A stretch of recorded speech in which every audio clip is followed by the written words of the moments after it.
ஜெம்சியின் குடும்ப உறவுகள் கவனமாக பாருங்கள். இப்போ நம்மளுக்கு தயாராகிட்டு இருக்கிறது என்னென்ன, காலையில் நம்ம பிரம்ம முகூர்த்த குரு விதியை வச்சுட்டு இப்போ அதுக்கேற்ற மாதிரி பவுனமாக தயார் பண்ணட்டும். நம்ம இங்கே வந்துடலாம். ஸோ இப்போ நீங்கள் பார்க்கறது அறுசுவை அமிர்தம் புளியோதரை. அறுசுவை அமிர்தம் பழைய சோறு பார்த்துருப்பீங்க, அதே கேட்டகரியில் புளியோதரை.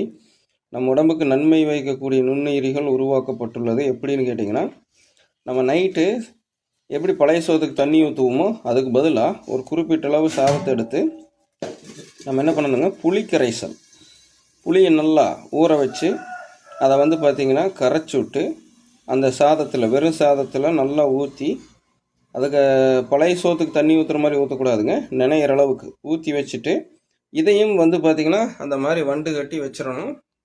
அந்த எப்படி சொல்கிறதுங்க உங்களுக்கு, இதோ அங்குள்ள அந்த மண் சட்டியில், எந்த சட்டியில் சாப்பாடு செஞ்சோமோ அதே சட்டியில் ஊற்றி வண்டு கட்டி வச்சிடணும். நல்லா ஞாபகம் வச்சுக்கோங்க, வண்டு கட்டி வைக்கணும். அப்புறம் காலையில் எப்படி பழைய சோத்துக்கு டைமிங் கொடுத்து எடுப்போமோ அந்த மாதிரி காலையில் நம்ம எடுத்து, சரிங்களா, வழக்கம் போல் நம்ம மரச்செக்கு நல்லெண்ணெய், கடுகு, வெந்தயப்பொடி, கடலைப்பருப்பு, உளுந்தம்பருப்பு, சின்ன வெங்காயம், வெள்ளைப்பூண்டு, நாட்டு ரக மஞ்சள் தூள், இரும்பு கடாயில் வறுத்த கல்லுப்புன்னு இத்தனையெல்லாம் சேர்த்திக்கணும். நிலக்கடலை பக்குவமாக நெய்யில் வறுத்து உள்ளே இறக்கியிருக்கணும். நெய்யில் வறுத்த நிலக்கடலை, சரிங்களா. இப்போது அந்த நிலக்கடலை இப்போ உள்ளே வச்சு சாப்பிட்றோம். ஸோ இது ஒன்றுலேயே அவ்வளவு நுண்ணுயிரிகளும் நம்ம உடம்புக்கு நன்மை வைக்கிற மாதிரி இருக்குது. தெளிவாக தெரிஞ்சுக்கங்க, நம்ம உடம்புக்கு நன்மை வைக்கிற மாதிரி நுண்ணுயிரிகள் இருக்குது. கூட நார்ச்சத்துக்கு நிலக்கடலை இருக்குது. நிலக்கடலை தோலோடு எடுத்திருக்கோம். ஏன் தோலோடு எடுத்திருக்கோம்? இது விவசாயிடமிருந்து நேரடியாக வாங்கிட்டு வந்தது, சரிங்களா. நம்ம கடைகளில் வாங்குறப்போ தோல் நீக்கி பயன்படுத்துவோம். விவசாயிடமிருந்து விளைவிச்சு அவங்க பறிக்கிற அன்னைக்கு கூப்பிடுவாங்க, அப்போவே போய் வாங்கிட்டு வந்திருப்போம். ஸோ இப்போ பவுனம்மா எடுத்து போடுவாங்க. ஸோ தயாராகியாச்சு. இப்போ இதுதான் காலையில். ஸோ தெளிவாக பார்த்துக்குங்க. அற்புதமாக முட்டை சுற்றி செய்து எடுத்துருக்குறோம். முட்டையில் வழக்கம் போல் நம்ம சேர்த்துறது எல்லாமே இருக்குது. ஸோ இது 2 எடுக்கிறோம்.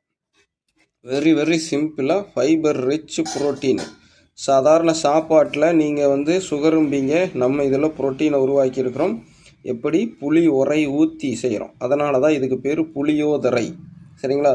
குரு பாகத்தில் புளியோதரைன்னு உங்களுக்கு எங்காவது நம்ம உச்சரித்தாலோ பரிந்துரைச்சாலோ அதோடைய தயாரிப்பை தெளிவாக தெரிஞ்சுக்கங்க. ஏன்னா அங்கே உச்சரிக்கிறப்போ தயாரிப்பை சொல்ல மாட்டேன். ஓகே, தெளிவாக புரிஞ்சுக்கணும். இவ்வளோதான்.